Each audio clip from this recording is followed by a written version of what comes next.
I've been in this country now for 6 weeks. I came from Australia partly to come here because I was invited by Occupy Portland. I have never looked at Hanford. I didn't do it today because we didn't have time. I've written about it extensively in my books. Hanford was set up virtually to blow up the world. Hanford has produced the plutonium for about 77,000 hydrogen bombs, and as I talk I'm looking at policemen and I'm wondering what the policemen are doing here, because we're all conservatives and we're for conserving life on the planet, and I don't know why we have to be watched over by policemen who also probably have children and want their children to survive as well, right? Yeah. Woo! Anyway, Hanford was set up during the Manhattan Project to manufacture plutonium from uranium which was mined in Canada and brought here and put in, I think they built 7 nuclear reactors to fission uranium and manufacture plutonium. You should know that in every 1,000 megawatt nuclear power plant, 500 pounds of plutonium are made every year, and you only need 10 pounds to make an atomic bomb. So any country that buys a reactor from you, and you're selling them all over the world now to Saudi Arabia and other such really democratic countries, they can make 50 bombs a year. So nuclear power plants and nuclear reactors are bomb factories, which brings me back to Hanford. They made huge, huge, huge quantities of plutonium. Now let me tell you about plutonium. Plutonium is an iron analogue. In other words, the body thinks it's iron. So if you inhale a tiny amount, like a microgram, a millionth of a gram of plutonium, and it lodges in your lung, it irradiates a tiny volume of cells. And almost certainly years later, because the incubation time for cancer is 5 to 70 years, you may get a bit of pain in your chest, and you may cough up some blood, and you think, oh hell, I'll forget about it. And then the next day you cough up some more blood, so you go to the doctor, and the doctor says, you must have an x-ray, and this time you need an x-ray. Don't get your teeth x-rayed every year, it's dangerous. But this time you need one. And the x-ray shows a mass in your chest, and you've got cancer of the lung. People with cancer of the lung don't survive. Now, the body thinks plutonium is iron, so in fact, if it gets into the bloodstream, it's deposited in the liver where iron is stored, where it can cause liver cancer. It goes to the bone where hemoglobin is formed, and of course hemoglobin is made a lot of iron. You know, when you lick some blood, it tastes like iron, like rusty iron, and so it can irradiate cells that are going to form bone cells, and those cells become malignant and form osteogenic sarcoma, or cancer of the bone, which is what poor Teddy Kennedy's son had, Edward, and had his leg amputated. We usually can't cure that because one cell will break away from the cancer mass, go up in a vessel, lodge in the lung, and the lung becomes full of metastases from the bone cancer. So cancer is a parasite that grows unregardless of what we treat it with, and the patient withers away as we see, and then when the patient dies, the cancer dies. So it's a parasite. So it takes a single particle of plutonium in your lung, or in your blood, or in your bone marrow, or your liver, or your testicle, which it's like that plutonium has a predilection for testicles, and fetuses, and it can damage a fetus in the first 3 months of intrauterine life to cause deformities that thalidomide did, where babies were born with single eyes, no brains, no arms, and the like. That's called teratogenesis, damage of a normal, genetically normal fetus. That's what plutonium does.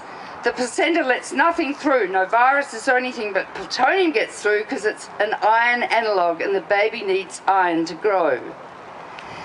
So plutonium is incredibly toxic, and its half-life is 24,400 years, which you multiply by 10 to get its total radiological life, which is 250,000 years. So Hanford out there established the plutonium cycle. God damn it.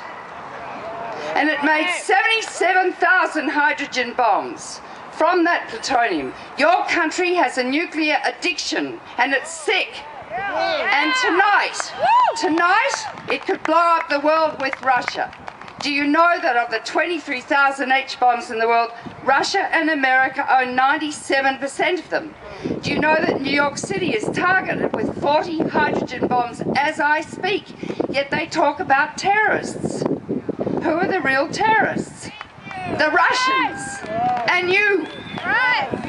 Washington is targeted with 60 hydrogen bombs. McNamara, who was Kennedy's Secretary of Defense, and I wrote an article about that.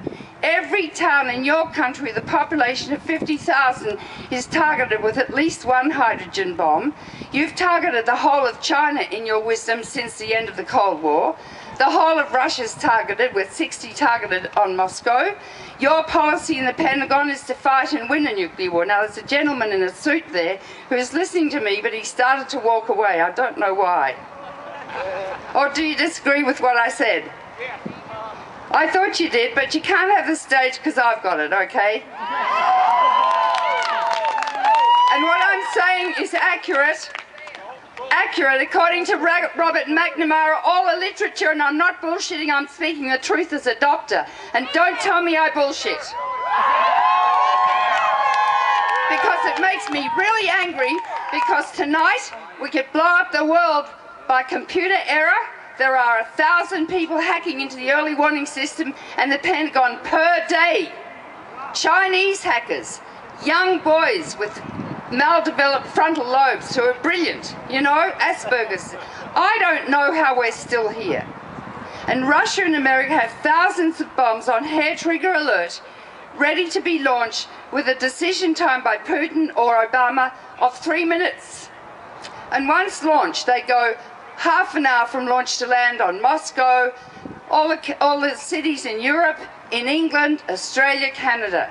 And do you know that 1,000 bombs dropping on 100 cities would create such a huge firestorm, and cities are full of toxic, inflammatory materials, oil, you name it. A huge cloud of toxic black radioactive smoke will rise into the stratosphere, circling the Earth with a cloud so thick it blocks out the sun for up to 10 years, creating a short ice age, a nuclear winter, and the end of most organisms on Earth, including ourselves. Now that could happen tonight, but why? Because Russia and America are now best friends. The Cold War's over, which is what initiated Hanford with America's paranoia towards Russians. And communists, ooh, communism, woo, naughty word. How ridiculous. So I got together 23,000 doctors and we started describing the medical effects of nuclear war. Now Richland's targeted. Poor Richland is a town that grew out of making the nuclear weapons in Hanford to blow up the planet. Now they're very pleased because they've got a lot of employment because they're employed to clean it up, which they will never do. It is physically, scientifically impossible to clean up Hanford. It's a nuclear wasteland. It will never be cleaned up. The Hanford River will continue to be radioactive virtually for the rest of time. There are, 12 tons of plutonium still there? The poor people of Richland, but you're targeted. So let me drop a bomb here. More than one bomb you've got, for sure. And the Russian bombs are big, inaccurate bombs. And that's what you're targeted with. So, just imagine, you're not listening to the radio. You know, sometimes you hear, whoo, we are just testing the emergency broadcasting system. This time you'd hear, whoo, you are under nuclear attack. You've got 10 minutes to reach the nearest fallout shelter. And I'm speaking reality. Do you know where one is? And when it comes in at 20 times the speed of sound, and you won't hear it. And it will explode here on this park with the heat inside the centre of the sun, and dig a hole 1/2 mile wide and 300 feet deep, converting you and all the earth below in the buildings to radioactive fallout shot up in the mushroom cloud. 5 miles from here, everybody is vaporized, turned into gas. And there's a little boy in Hiroshima reaching up to catch a red dragonfly on his hand against the blue of the sky like now, and there was a blinding flash, and he disappeared and left his shadow on the pavement, which is now in the Hiroshima Museum. 20 miles from here in all directions, everyone is lethally burnt. A burn patient is the most difficult patient we ever treat. Hundreds of units of blood and fresh frozen plasma. There are only 2,000 burn beds in the whole of America. None of those people or patients will survive. Winds of 500 miles an hour sucked into the centre and pick people up and turn them into missiles travelling at 100 miles an hour till they hit the nearest solid object and die. Then the whole area will be engulfed in a firestorm of 3,000 square miles. Everything will burn, even in the middle of winter. And as everything is targeted right across your land and across Canada, these fires will coalesce and America will burn coast to coast, north to south. And you will disappear. And so will Russia. And so will Europe. And Europe is covered with nuclear reactors as a U. 1 megaton bomb hitting a 1,000 megawatt reactor, according to the Scientific American, would contaminate permanently an area the size of West Germany. No one could live there again. I've just described Armageddon,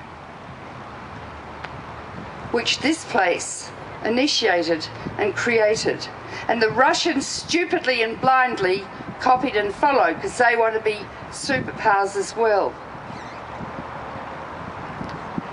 I've come here thinking a lot, not knowing what the answers are. They've got Bechtel in there, a wicked organisation which has been involved in all things nuclear and building reactors and the like and bombs forever, run by previous Secretary of State George Shultz. They are cutting corners. It's all about money. They have no idea what to do with this waste. And you've read, 177 tanks, 58 of them had liquid waste, I can't remember.